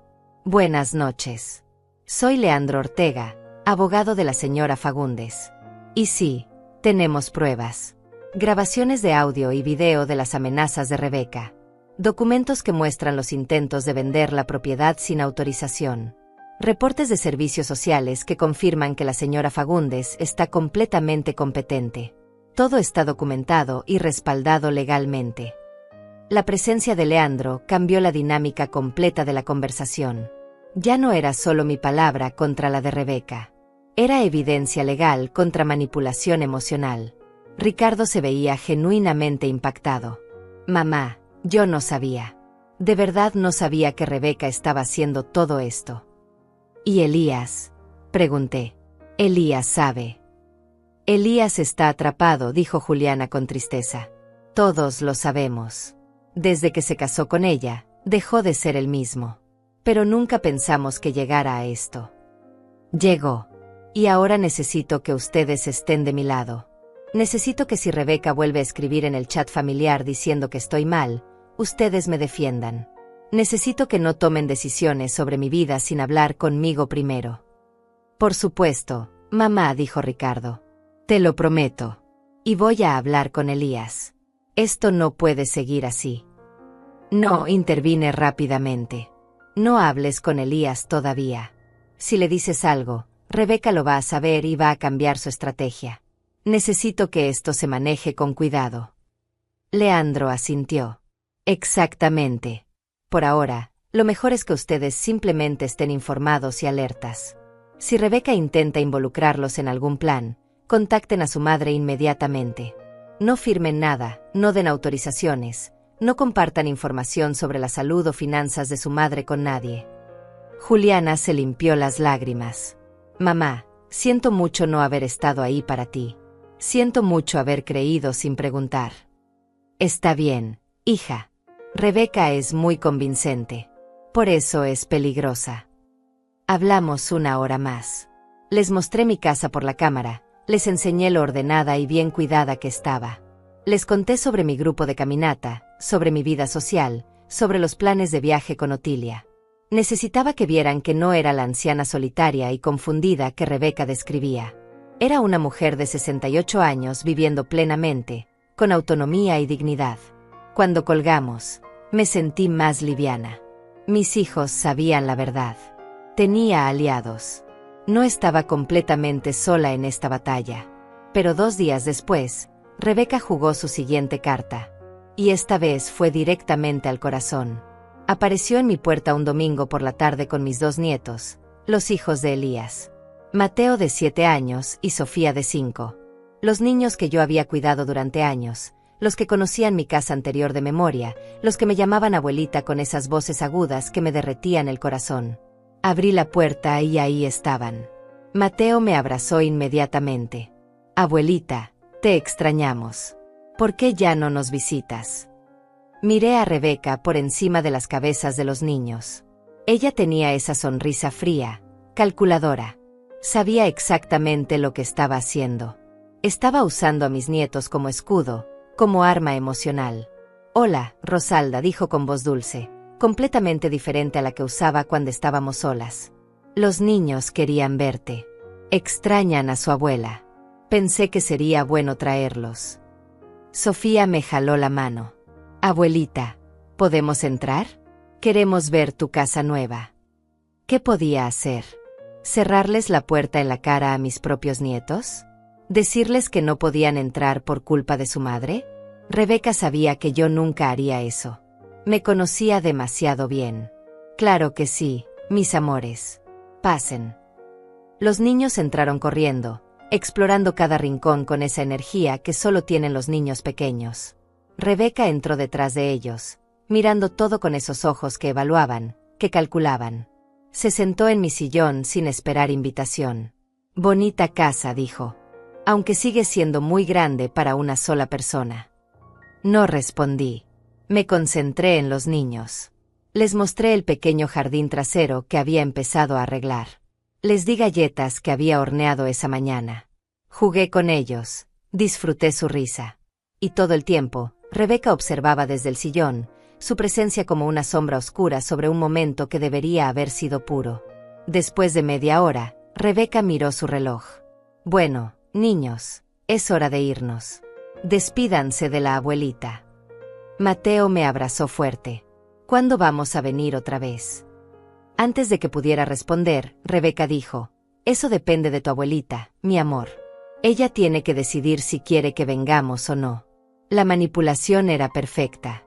Rebeca acababa de poner la responsabilidad en mí frente a mis propios nietos. Si yo decía que no podían volver, ella les diría que era porque su abuela no los quería. Si decía que sí, abría la puerta para que Rebeca entrara a mi casa cuando quisiera, usando a los niños como llave maestra.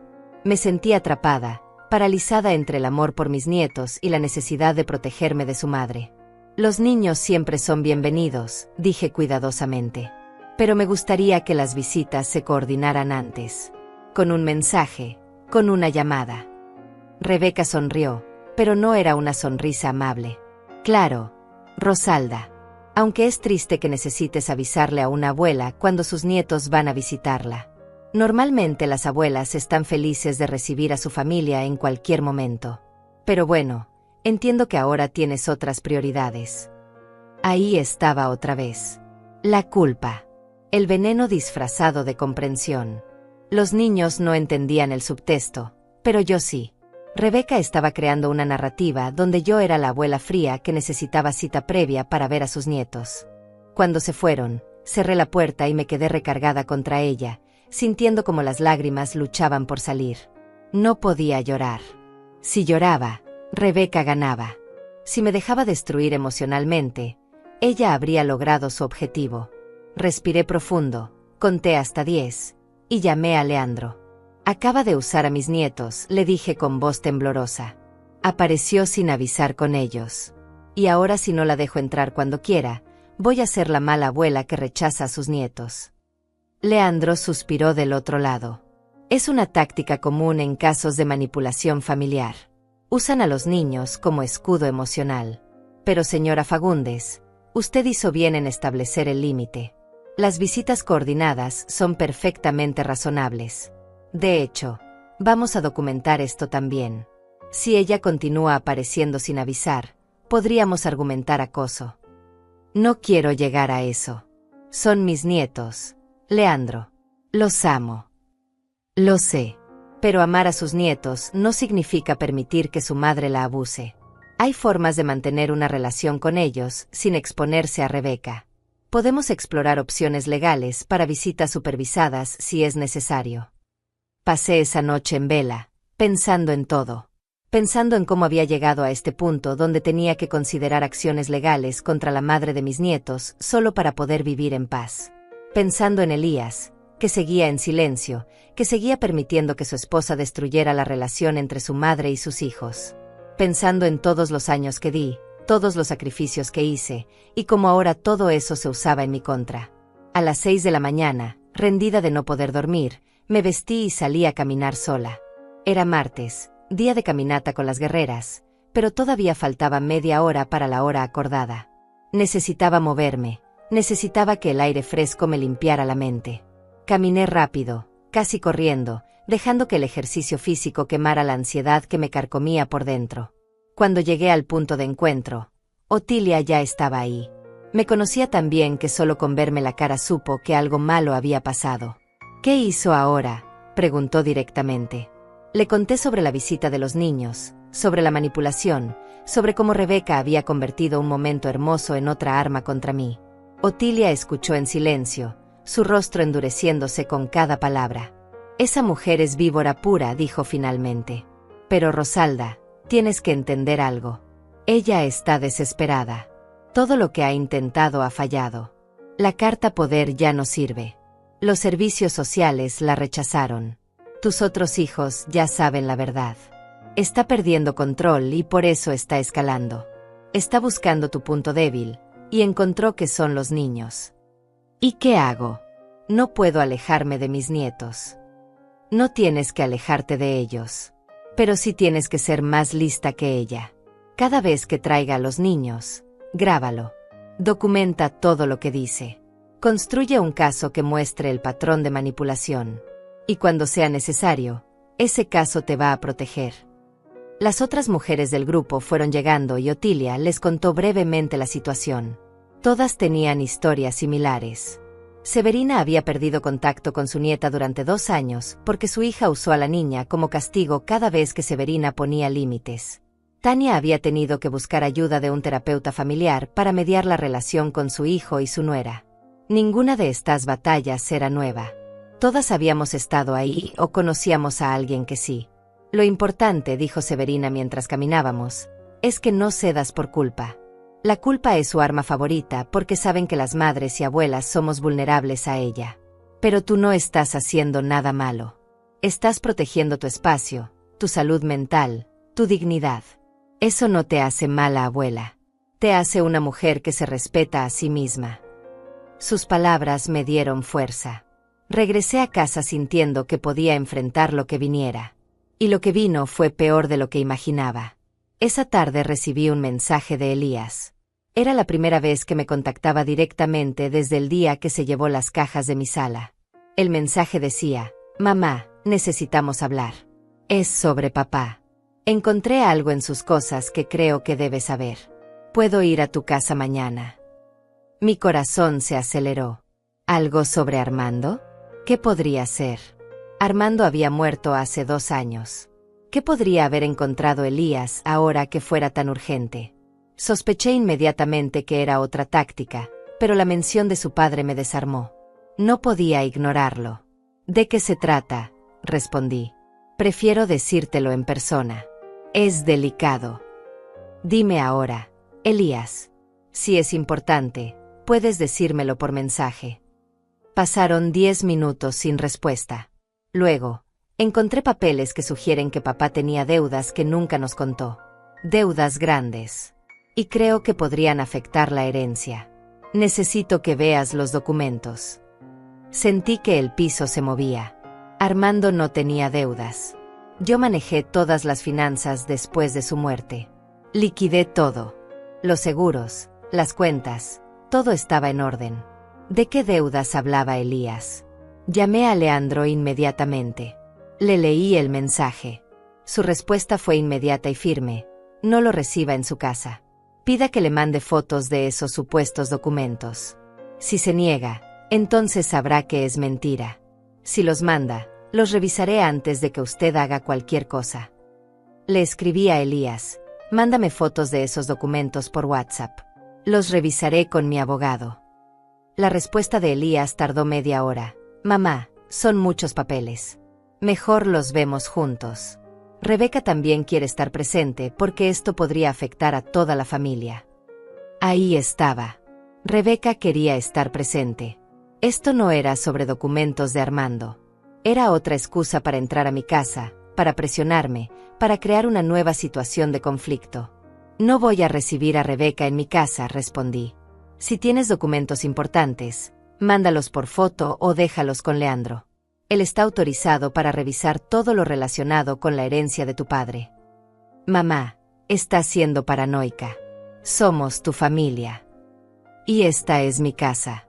Si los documentos son reales, no hay razón para que no puedas fotografiarlos y enviármelos. No hubo más respuestas de Elías ese día. Pero sí hubo un mensaje de Rebeca en el chat familiar donde estaban mis 3 hijos. Familia, Elías encontró información importante sobre las finanzas del abuelo Armando. Necesitamos reunirnos todos para discutirlo. Es urgente y afecta a todos. Rosalda se niega a cooperar. Necesitamos que Ricardo y Juliana intervengan. Era brillante. Rebeca acababa de convertir mi negativa razonable en una obstrucción familiar. Ahora mis otros hijos pensarían que yo estaba escondiendo algo, que no quería cooperar con asuntos familiares importantes. Pero Ricardo y Juliana ya conocían la verdad. Ricardo respondió en el chat: Rebeca, si hay documentos importantes, pueden enviarse por foto o correo electrónico. No hay necesidad de forzar reuniones presenciales si mamá no se siente cómoda. Además, cualquier cosa relacionada con las finanzas de papá debería manejarse con el abogado de mamá, no en reuniones familiares. Vi cómo Rebeca escribía, luego borraba, luego volvía a escribir. Finalmente mandó: Entiendo. Solo intentaba ayudar. Pero si prefieren manejarlo así, está bien. El tono pasivo-agresivo era evidente. Pero había perdido. Ricardo no había caído en su trampa. Juliana tampoco respondió apoyándola. El chat quedó en silencio. Esa noche, Leandro me llamó. Señora Fagundes, creo que es momento de dar el siguiente paso. Rebeca no va a parar. Cada táctica que falla la hace más agresiva. Necesitamos una orden de restricción preventiva. No necesariamente para ejecutarla ahora, pero para tenerla lista si la situación escala más. Eso no va a empeorar las cosas. Puede, pero también la va a detener legalmente. Ya no podrá aparecer sin avisar. Ya no podrá acosarla. Y si lo hace, habrá consecuencias reales. ¿Y Elías? Elías es un adulto. Él puede tomar sus propias decisiones. Pero usted también tiene derecho a protegerse. Acepté. Firmé los papeles para iniciar el proceso. Y mientras firmaba, pensé en cómo había llegado hasta aquí. Como una simple decisión de mudarme a una casa nueva para empezar de nuevo había desatado esta guerra. Como defender mi derecho a vivir en paz se había convertido en una batalla legal y emocional que parecía no tener fin.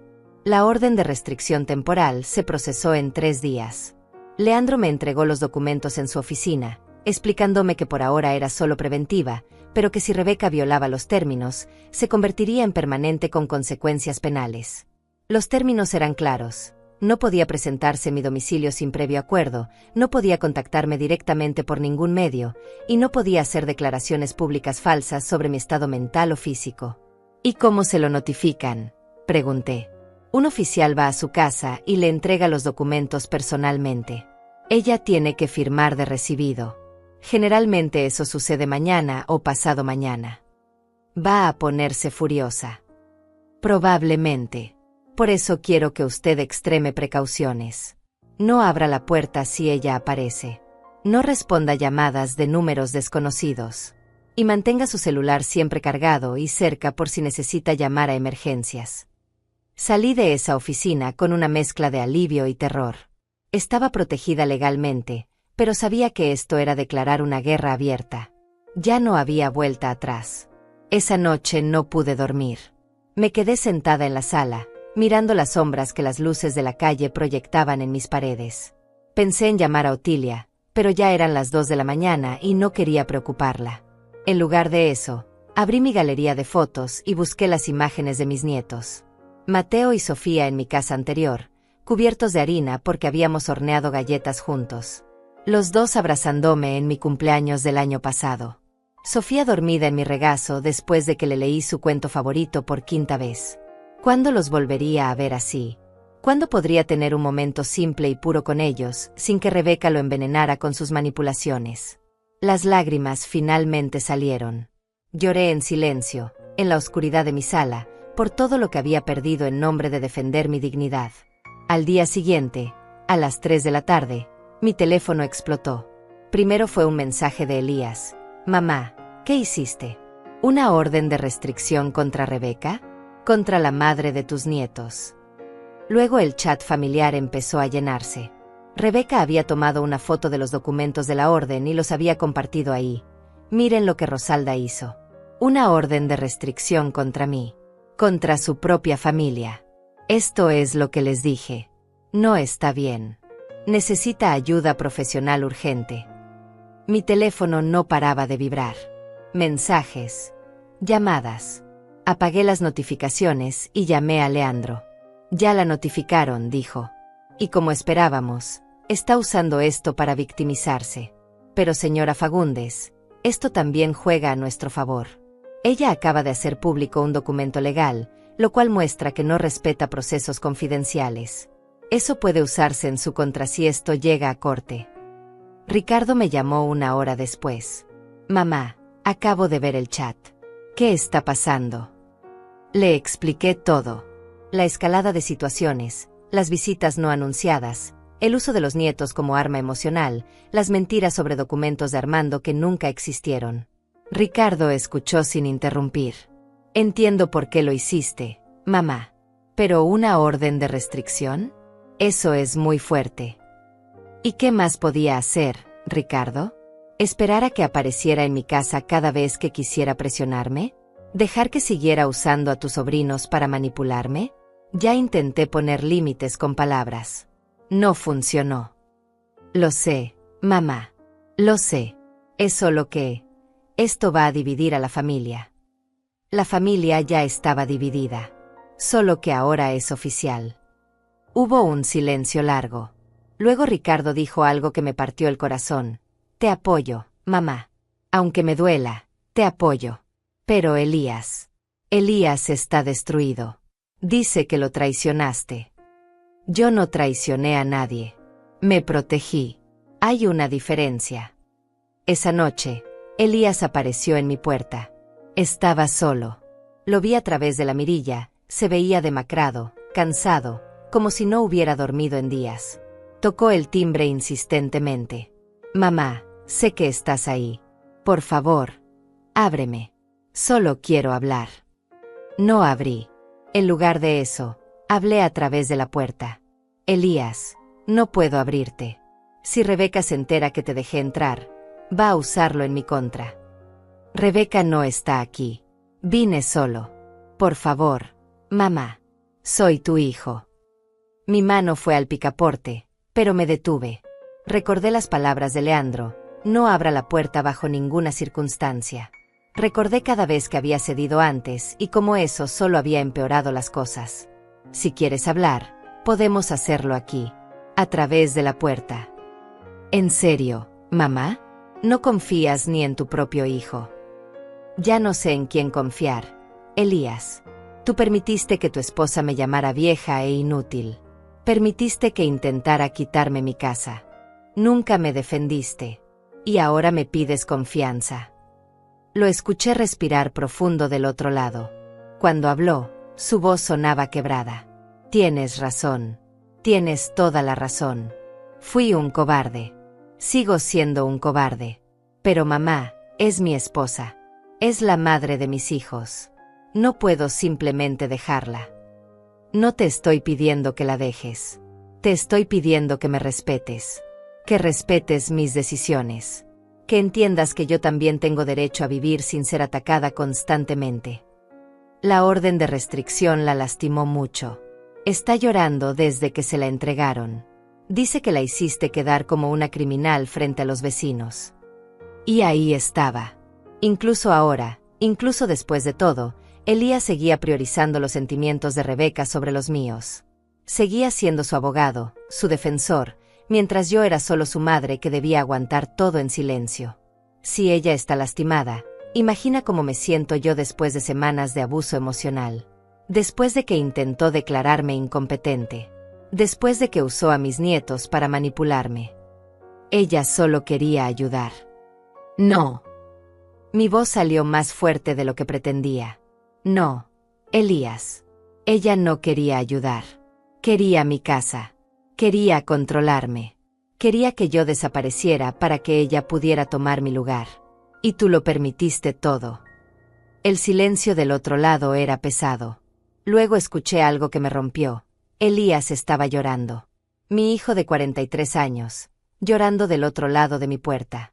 No sé qué hacer, mamá. Estoy atrapado. Si te defiendo, ella me hace la vida imposible. Si la defiendo a ella, pierdo a mi madre. No puedo ganar.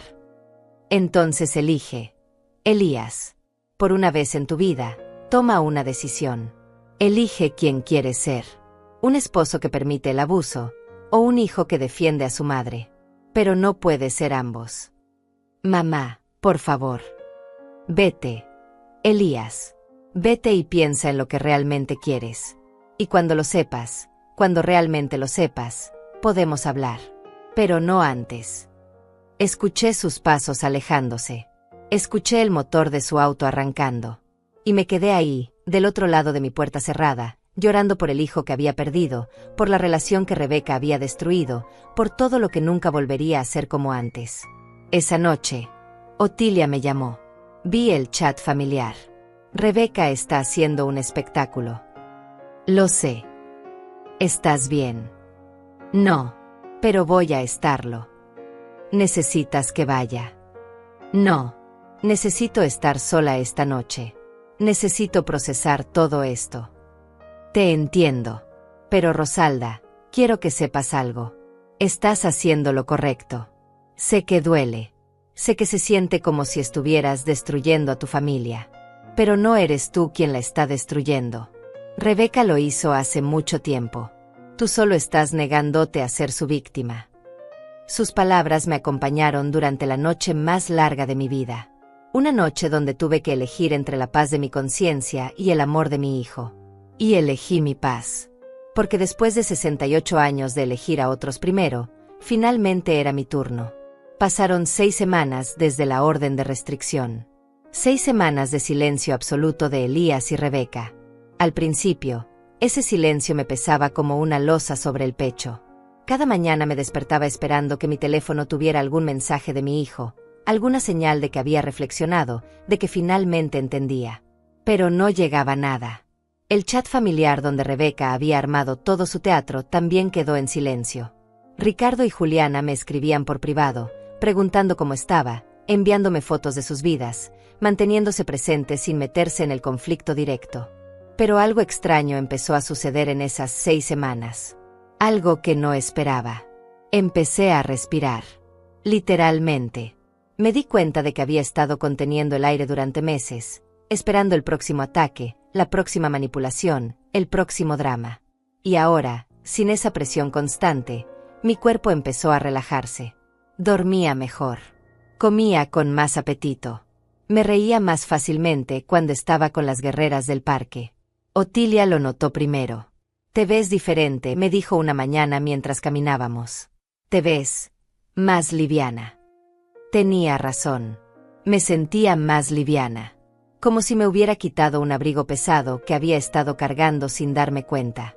Mi casa, esa que Rebeca quería arrebatarme, se había convertido verdaderamente en mi hogar. Cada rincón tenía mi esencia. Las plantas que compré y cuidaba. Los cojines que elegí porque me gustaban a mí, no porque combinaran con lo que alguien más quería. Las fotos en las paredes de momentos que yo había elegido recordar. Cumplí 69 años en esas 6 semanas. No fue una celebración grande, pero fue perfecta. Otilia organizó una reunión en mi casa con las guerreras del parque. Trajeron comida, vino, y pasamos la tarde riendo y contando historias. Severina trajo su guitarra y cantamos canciones viejas que nos sabíamos de memoria. Tania me regaló una planta de lavanda para mi jardín. Para la paz, dijo con una sonrisa. Ricardo y Juliana me llamaron por videollamada, sus familias completas cantándome las mañanitas desde sus ciudades lejanas. Y en medio de toda esa alegría, me di cuenta de algo fundamental. Tenía familia. No la que esperaba, no la que había imaginado, pero tenía gente que me amaba genuinamente, sin condiciones, sin manipulaciones. La mañana después de mi cumpleaños, mientras tomaba café en mi jardín pequeño, mi teléfono sonó. Era un número que no conocía. Dudé, pero algo me dijo que contestara. Señora Fagundes. Era una voz de hombre, formal. Sí, ¿quién habla? Mi nombre es Héctor Pérez. Soy terapeuta familiar. Su hijo Elías me contactó hace un mes. Hemos estado trabajando juntos en algunas sesiones, y él me pidió que la llamara para ver si estaría dispuesta a asistir a una sesión conjunta. Me quedé en silencio, procesando. Elías estaba en terapia. Elías había dado un paso. ¿Rebeca sabe de esto?, pregunté. Elías viene solo a las sesiones. Lo que discutimos es confidencial, pero él me autorizó a decirle que está trabajando en establecer límites más saludables en su matrimonio y en reconstruir su relación con usted. Sentí que algo se aflojaba en mi pecho. No era una disculpa. No era una solución mágica. Pero era un comienzo. Necesito pensarlo, dije. Por supuesto. Aquí está mi número. Cuando esté lista, si decide estarlo, puede llamarme directamente. Esa tarde caminé sola por el parque. Pensé en todo lo que había pasado. En la Rosalda que era hace 3 meses, esa que se paralizaba cada vez que alguien la presionaba, que creía que ser buena madre significaba sacrificarlo todo. Y pensé en la Rosalda que era ahora, la que había aprendido que el amor propio no era egoísmo, que poner límites no era crueldad, que elegirse a sí misma no significaba abandonar a los demás. 2 semanas después, acepté la sesión con el terapeuta. Fue en su consultorio, neutral, seguro. Elías llegó puntual, se veía diferente. Más delgado, quizás, pero también más presente. Sus ojos me miraban realmente, no a través de mí como solía hacerlo. Hola, mamá, dijo simplemente. Hola, hijo. La sesión fue difícil. Elías lloró. Yo lloré. Pero por primera vez, hablamos con honestidad brutal. Él admitió que había permitido que Rebeca me maltratara porque era más fácil que enfrentarla a ella. Admitió que había perdido su identidad en el matrimonio, que no sabía quién era sin la aprobación de su esposa. Y admitió que la orden de restricción, aunque lo había lastimado, también había sido la sacudida que necesitaba para despertar. No te estoy pidiendo que perdones a Rebeca, dijo. Ni siquiera estoy seguro de que ella entienda completamente lo que hizo. Pero te estoy pidiendo que me des una oportunidad de reconstruir nuestra relación. Sin ella en medio. Solo tú y yo. ¿Y ella qué opina de eso? Elías bajó la mirada. Ella está furiosa. Dice que si sigo viniendo a terapia y hablando contigo, va a pedir el divorcio. Y honestamente, mamá, no sé si nuestro matrimonio va a sobrevivir esto. Pero lo que sí sé es que no puedo seguir viviendo sin ser yo mismo. Y parte de ser yo mismo es tener una relación sana con mi madre. No fue una reconciliación instantánea. Fue el inicio de algo nuevo. Algo que tendría que construirse despacio, con cuidado, con límites claros que ambos respetáramos. Los meses siguientes trajeron más cambios. Elías y Rebeca se separaron temporalmente. Él se mudó a un apartamento pequeño y empezó a tener visitas con sus hijos en horarios establecidos. Y en una de esas tardes, me pidió si podía traer a Mateo y Sofía a visitarme. Solo ellos 3. Sin Rebeca. Cuando mis nietos entraron a mi casa, sin la sombra tóxica de su madre sobre nosotros, algo sanó en mí. Jugamos en el jardín. Horneamos galletas. Les leí cuentos. Y fue simple, puro, como debió haber sido siempre. Hoy, mientras escribo esto en mi diario digital, han pasado casi 6 meses desde aquel día que Rebeca apareció con 7 cajas intentando tomar mi habitación. 6 meses que me cambiaron completamente. La orden de restricción sigue vigente. Rebeca intentó violarla una vez, apareciendo en mi casa sin avisar, y ahora tiene cargos pendientes. Elías y ella están en proceso de divorcio. No me alegro de eso, no me da placer ver a mi hijo pasar por ese dolor. Pero sí me da paz saber que él finalmente está eligiendo su propia vida. Ricardo y Juliana vinieron a visitarme el mes pasado. Los 4, mis 2 hijos y yo, nos sentamos en mi jardín y hablamos de todo. de papá, de la familia que fuimos, de la familia que somos ahora. Y por primera vez en años, me sentí completa sin tener que desaparecer para que otros brillaran. Otilia y yo finalmente hicimos ese viaje a Guanajuato. Nos tomamos selfies en cada lugar turístico, probamos comida nueva, nos reímos hasta que nos dolió el estómago. Tengo 69 años y todavía hay tanto que quiero hacer, tanto que quiero vivir. Esta casa, mi casa, ya no es solo un lugar donde duermo. Es mi santuario. Es el espacio que defendí cuando todos me decían que estaba siendo egoísta. Es la prueba física de que valgo, de que merezco, de que mi vida me pertenece. Y cada mañana, cuando me despierto en mi habitación, esa que Rebeca quiso quitarme, me sirvo mi café y salgo al jardín que planté con mis propias manos. Miro las flores de lavanda que Tania me regaló, ahora crecidas y fragantes. Escucho el silencio que ya no me asusta sino que me abraza. Y pienso en todo el camino recorrido. Por fin, después de muchos años de dar, de servir, de desaparecer para que otros tuvieran espacio, era yo la que decidía a quién cuidar. Y decidí cuidarme a mí. No por egoísmo, sino por amor propio. No por crueldad, sino por necesidad. Y esa decisión, esa simple pero difícil decisión de elegirme, me devolvió la vida. Ahora sé que el amor verdadero no exige sacrificio total. Sé que ser madre no significa dejar de ser persona. Sé que mi valor no depende de que tanto aguante, sino de que tanto me respete. Y sobre todo, sé que nunca es tarde para empezar de nuevo, para reclamar tu espacio, para vivir con dignidad. Esta es mi casa. Esta es mi vida. Y finalmente, después de 69 años, es completamente mía.